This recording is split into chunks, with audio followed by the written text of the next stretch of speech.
레위기 강의 54번째 시간입니다. 레위기 22장 1절로 9절까지입니다. 같이 읽겠습니다.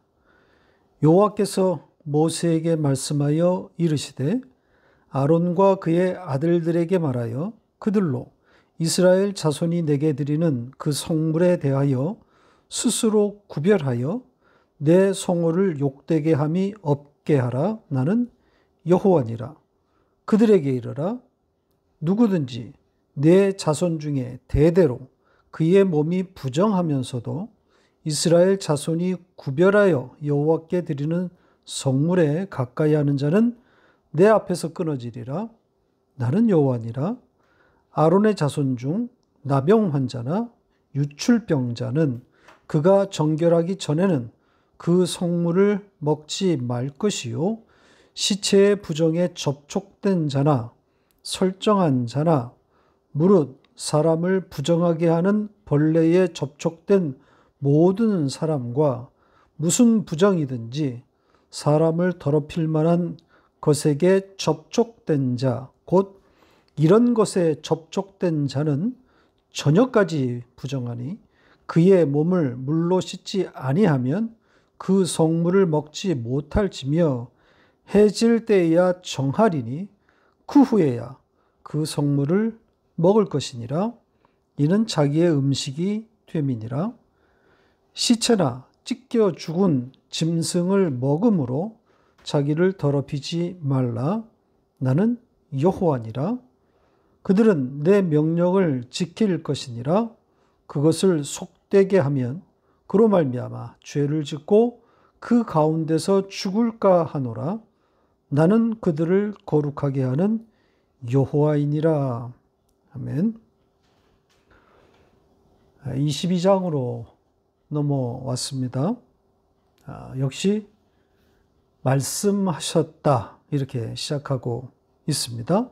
문장의 첫 단어가 하나님의 동작인 말씀하셨다입니다. 말씀의 등장이라는 거죠. 이 말씀이라는 단어가 사실은 어려운 단어입니다. 이 말씀은 이 말을 높인 말인데 말에 대한 일반적인 정의는 사람의 생각이 입으로 구현되면 그것을 말이라고 합니다. 그런데 성경이 말하는 바는 많이 다릅니다. 말은 곧 생각이고 따라서 말은 영의 다른 말이기도 하단 말이죠. 이것은 우리의 이성으로 이해되는 영역은 아닌 것 같습니다.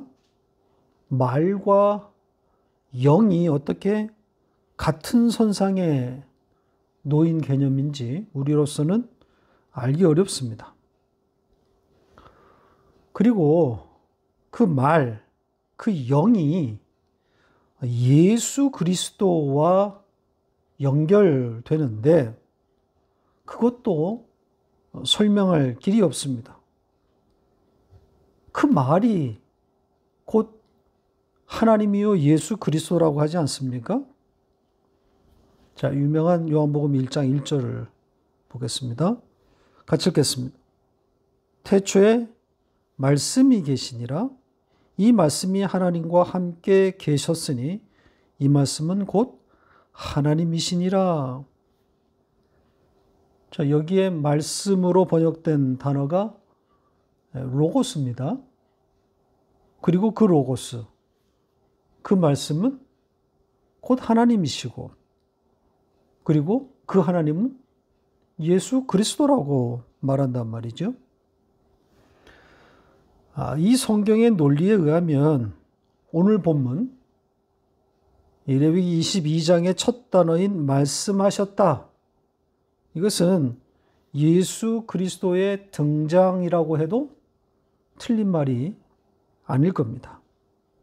그러니까 내용은 제사장과 대제사장에 관한 이야기인데 그 이야기 안에 말씀이신 예수 그리스도가 담겨 있다고 봐야 하는 거죠. 하나님이 말씀하셨다. 자, 이런 내용이 나오면 말씀이신 예수 그리스도의 등장이구나. 이렇게 읽으면 됩니다. 예수 그리스도를 담아주시는 거란 말입니다. 그러니까 하나님이 말씀하셨다고 하면 예수 그리스도를 주시는 거예요. 자, 마찬가지로 모세를 통해서 아론에게 말씀하셨다. 이렇게 되어 있는데, 그러면 아론에게 예수 그리스도를 주시는 거란 말입니다. 예수 그리스도를 먹이시는 겁니다.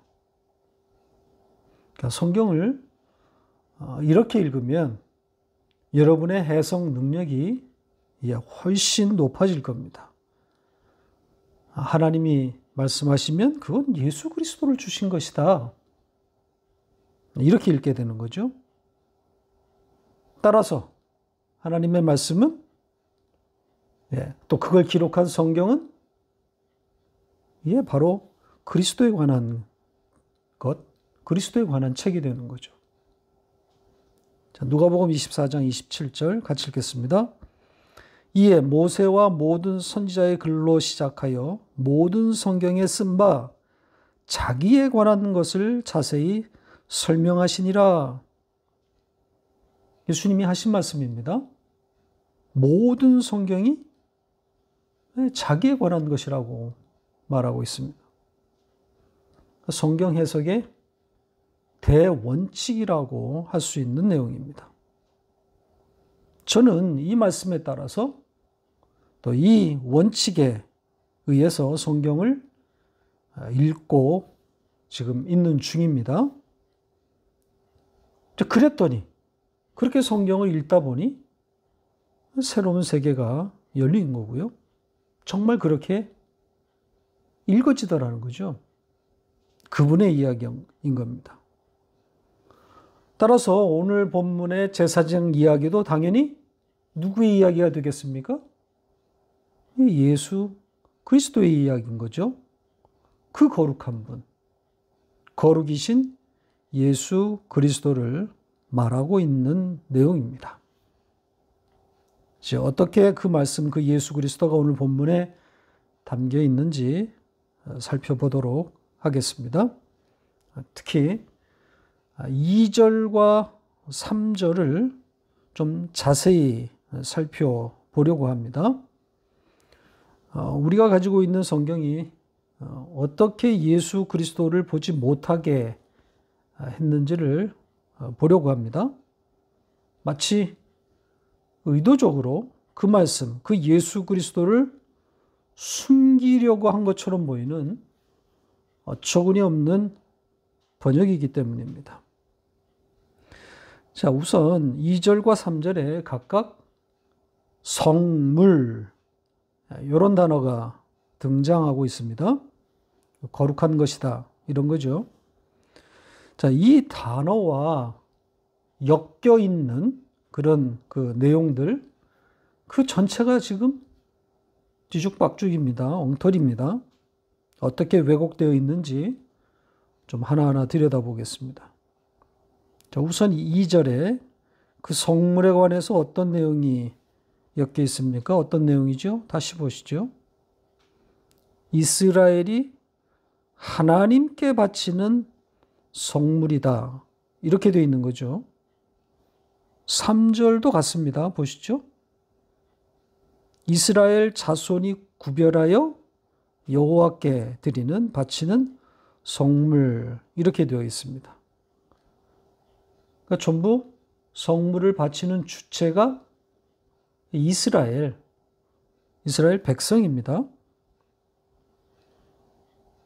자, 그렇다면 과연 성경의 원문이 그렇게 되어 있을까요? 그런 거라면 제가 이렇게 장황하게 이야기를 꺼내겠습니까? 자, 원문을 직역한 문장을 좀 볼 텐데요. 비교해 볼 텐데요. 조금 설명이 복잡하고 어렵더라도 참고 따라와 보시기를 바랍니다. 우선 22절을 보겠습니다. 보시죠. 두 문장을 비교해 보세요. 달라도 너무 다르지 않습니까? 이스라엘 자손이 스스로 자기를 구별하라. 이렇게 번역했는데 원문은 수동태란 말입니다. 구별되어지는 거란 말입니다. 그러니까 스스로 구별하라는 말이 아니라 하나님이 그들을 구별시키겠다는 거예요. 그리고 성물에 대해서도 이 성물을 바치는 주체가 이스라엘 자손이 아니라 이스라엘 자손의 거룩한 것이다. 이렇게만 되어 있습니다. 원문은. 그들이 드렸다는 내용이 없어요. 오히려 그 성물, 그 거룩한 것에 의해서 이스라엘이 구별되어진다. 이렇게 읽어야 할 내용입니다. 그러니까 하나님께서 그 거룩한 것으로 말미암아 이스라엘을 구별하겠다. 구별시키겠다. 이런 내용이란 말이죠. 그러니까 주객이 완전히 뒤바뀌어진 그런 엉터리 번역입니다. 아니, 이스라엘이 어떻게 스스로를 구별할 수 있습니까?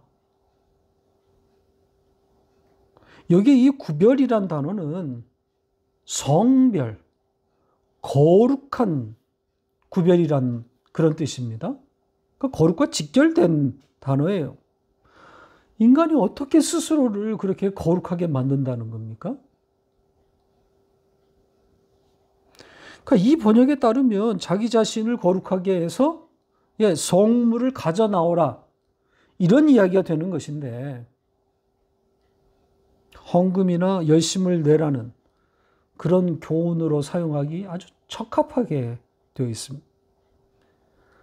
절묘하게도 대부분의 교회들이 다 이렇게 말하고 있지 않습니까? 무엇이 먼저인지는 모르겠습니다.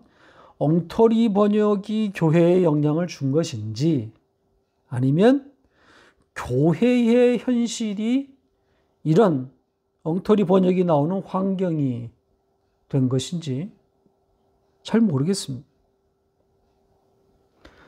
하나님이 하시겠다. 이 내용이 어떻게 이렇게 둔갑돼서 인간의 열심을 부추기는 그런 교훈이 되어버렸냐 하는 말입니다. 단순한 실수라고 보기 어렵습니다. 이건 저도 할 만한 그런 수준의 문법이고 문장이란 말이죠. 자, 조금 전에 보여드렸던 23절도 마찬가지입니다. 직역한 문장과 한번 비교해 보시죠. 역시 완전히 다른 내용입니다. 하나는 성물이 이스라엘이 하나님께 드리는 것이다. 이렇게 되어 있고 다른 하나는 이스라엘을 구별하는 것이 성물이다. 이런 내용입니다. 완전히 반대란 말입니다. 이게 단순 실수입니까?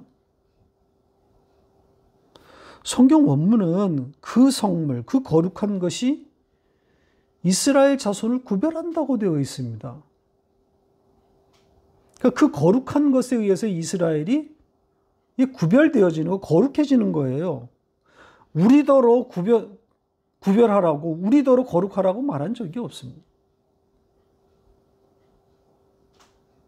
이건 성경이 일관되게 진술하고 있는 내용이란 말이죠. 여기뿐 아니라 성경 전체가 그렇게 말하고 있단 말입니다. 하나님이 우리를 거룩하게 하신다는 것. 오늘 본문 마지막 절, 마지막 내용, 마지막 문장도 그렇게 말하고 있지 않습니까? 구절을 미리 보겠습니다. 보시죠. 이 마지막 문장에 나는 그들을 거룩하게 하는 여호와 이렇게 끝나고 있단 말입니다. 이 구절은 살펴볼 내용이 좀 더 있기 때문에 설교 끝부분에서 조금 더 설명을 드리겠습니다. 이렇게 오늘 본문 말씀은 일관되게 우리를 거룩하게 하시는 하나님에 대해서 말씀하고 있습니다.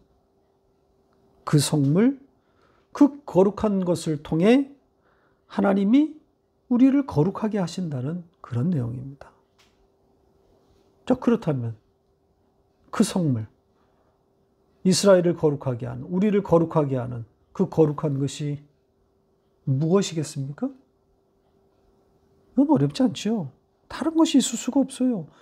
거룩 그 자체이신 예수 그리스도란 말입니다. 우리를 거룩하게 하시는 이는 예수밖에 없어요. 십자가로 말미암지 않고는 거룩이 있을 수가 없습니다. 다른 거룩은 없습니다. 이렇게 거룩하게 될 자들이기 때문에 이들이 부정하게 되면 안 되는 거죠. 그래서 부정, 더러움에 대한 이야기가 이어서 나오는 겁니다. 부정하게 된 채로 그 성물, 그 거룩한 것에 나오는 자는 하나님이 죽여버리겠다고 하는 그런 내용입니다. 3절부터 8절까지가 전부 부정에 대한 이야기입니다. 제사장이 부정하게 되는 그 몇 가지 예들이 여기에 열거되어 있습니다. 이것들은 이미 우리가 봐온 것들이기 때문에 아주 익숙한 내용입니다. 간단하게 요약만 하고 가겠습니다. 제사장이 부정하게 되는 경우는 첫째, 나병에 걸렸을 때고요. 둘째는 유출병입니다. 셋째는 시체를 접촉한 경우이고요.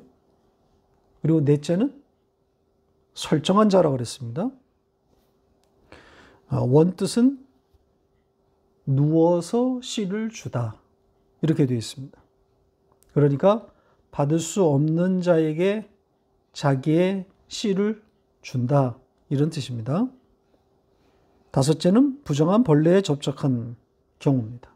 그리고 여섯째는 포괄적으로 모든 부정한 것에 접촉한 경우입니다. 마지막은 시체나 찢겨 죽은 짐승을 먹은 경우입니다. 여기 시체는 사람의 시신이 아니라 저절로 죽은 동물의 사체를 말하는 것으로 보입니다. 그러니까 제사장이 이렇게 부정하게 되면, 그렇게 부정하게 된 채로 성물, 그 거룩한 것에 나오게 되면 그는 죽는다는 겁니다. 그러니까 여기에 이 성물, 이 거룩한 것은 문자적으로는 성소 안의 떡 혹은 성소의 모든 기물들 이런 것이라고 할 수 있는데 그 의미는 당연히 예수 그리스도입니다. 앞에서 말씀드린 것처럼 그 성물이 이스라엘을 구별한다고 그러지 않습니까? 이스라엘을 거룩하게 하는 성물, 그 거룩한 것은 예수밖에 없습니다. 이 부정과 성물, 이건 상극이에요. 그러니까 부정함으로 성물이신 예수 그리스도 앞에 나올 수 없습니다. 그렇게 나오면 죽음이란 말입니다. 그래서 부정하게 된 자를 어떻게 하라 그럽니까? 씻어야 되는 거죠. 물로 씻으라는 겁니다. 역시 상징입니다. 물로 씻는다고 거룩해집니까? 물로 씻는다고 나병이 고쳐집니까? 물로 씻는다고 유출병이 낫냐고요. 그리고 물로 씻고도 해가 져야 그 부정함에서 나올 수 있다 그러죠? 그 효력이 해가 진 다음에 발생한단 말입니다. 그러니까 물은 사실 물로 씻는 거는 아무 의미가 없어요. 그 자체는 의미가 없단 말입니다.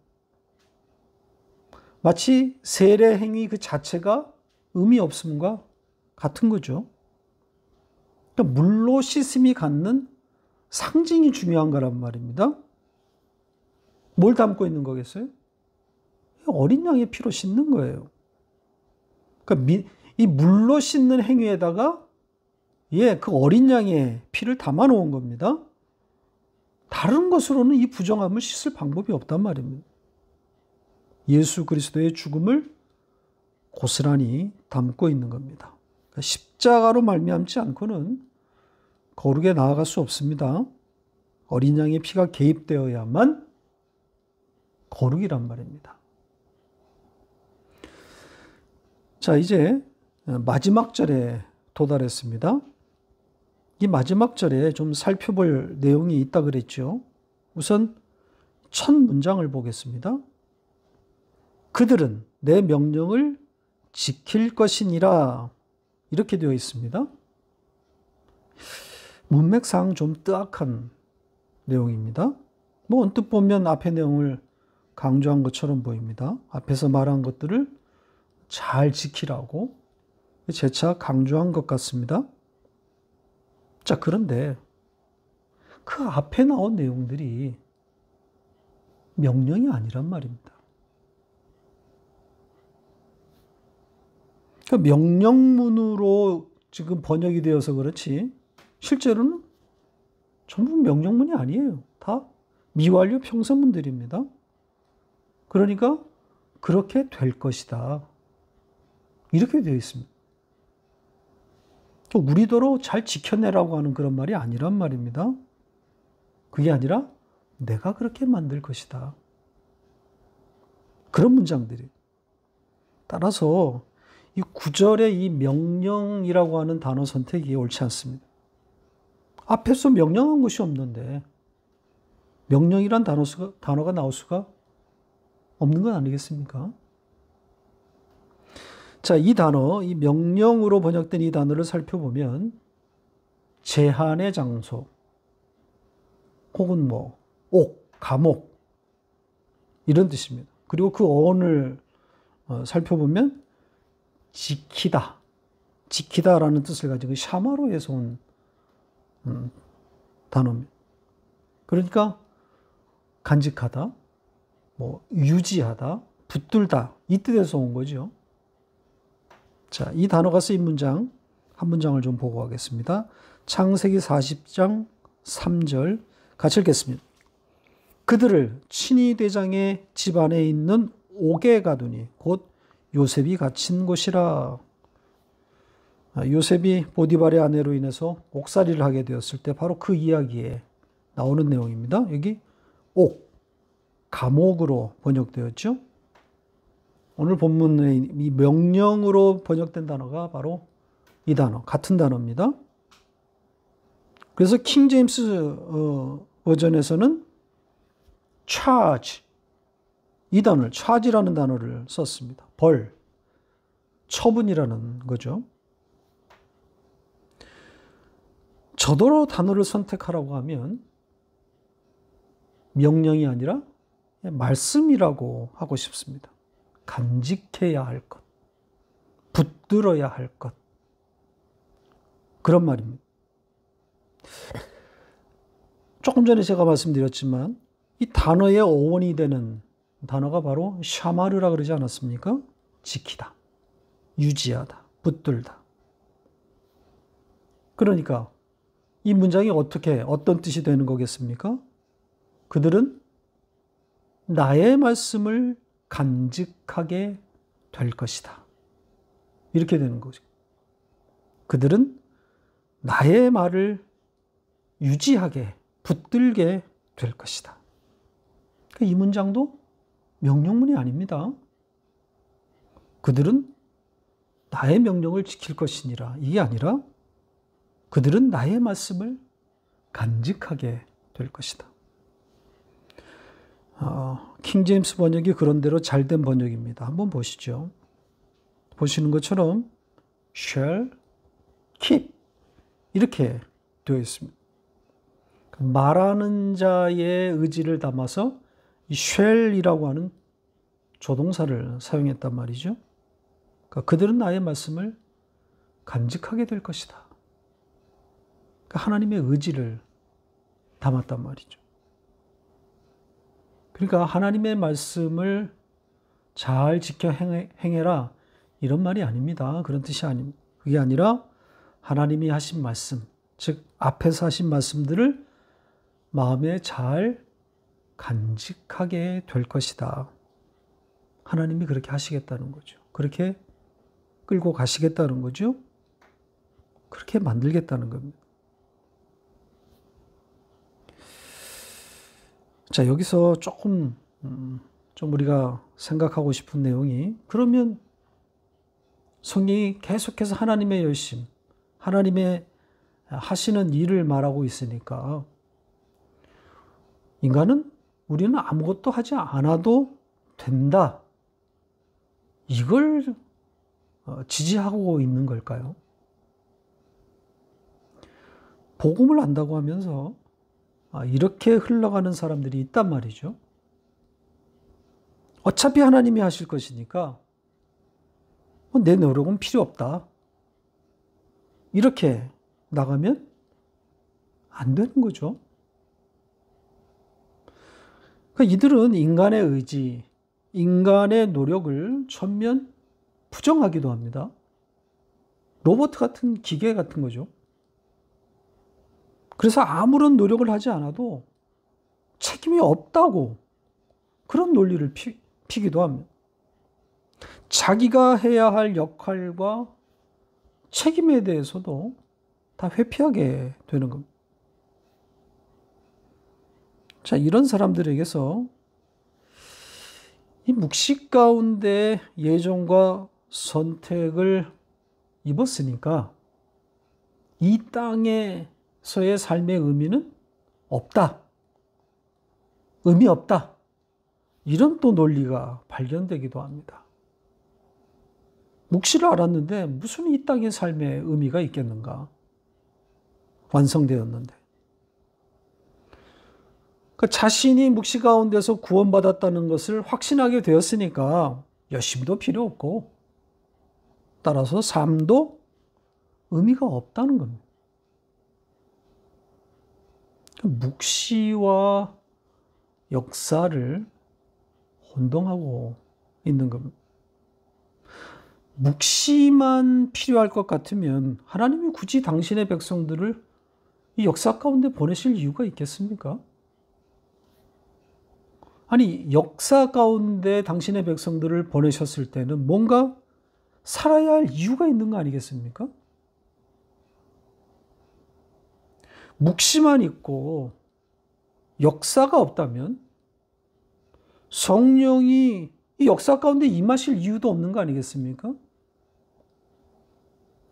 당신의 택한 백성이 이 땅, 이 역사를 살아가야 하기 때문에 성령이 오시는 거 아닙니까? 그들의 삶을 이끌어가기 위해서 성령이 오시는 거란 말입니다.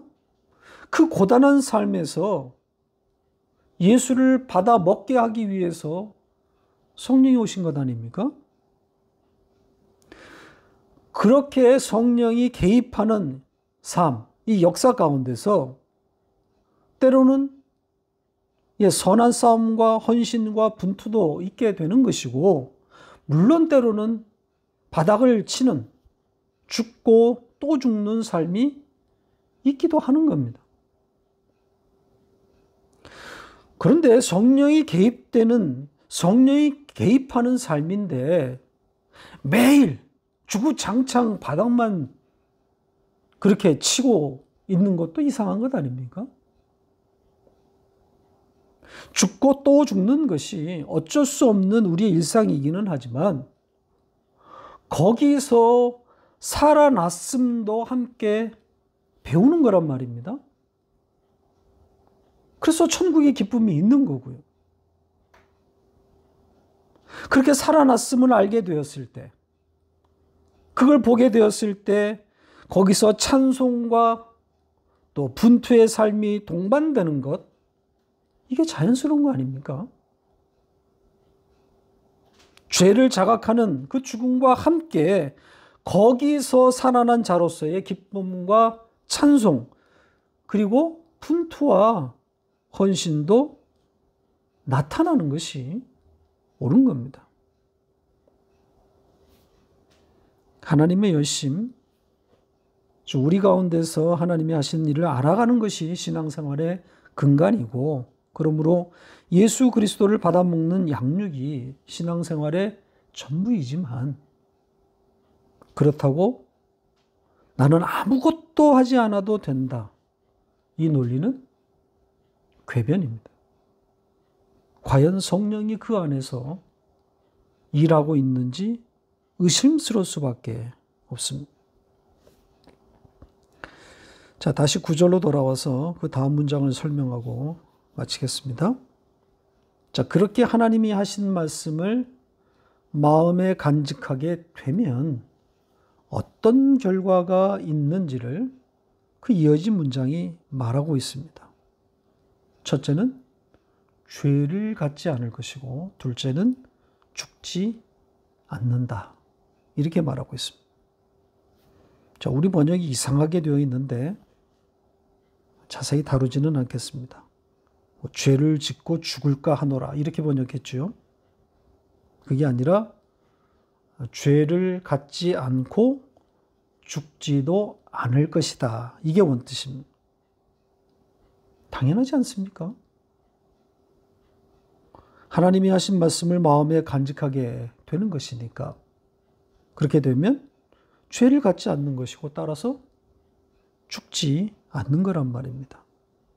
그러니까 하나님의 백성들의 운명, 혹은 하나님의 백성들의 상태, 그걸 말하고 담고 있는 겁니다.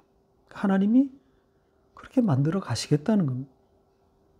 당신이 하신 말씀을 마음에 간직하도록 할 것이고, 그러면 죄를 갖지 않는 것이고, 또 죽음과 상관없는 자가 되게 결국은 하시겠다는 겁니다.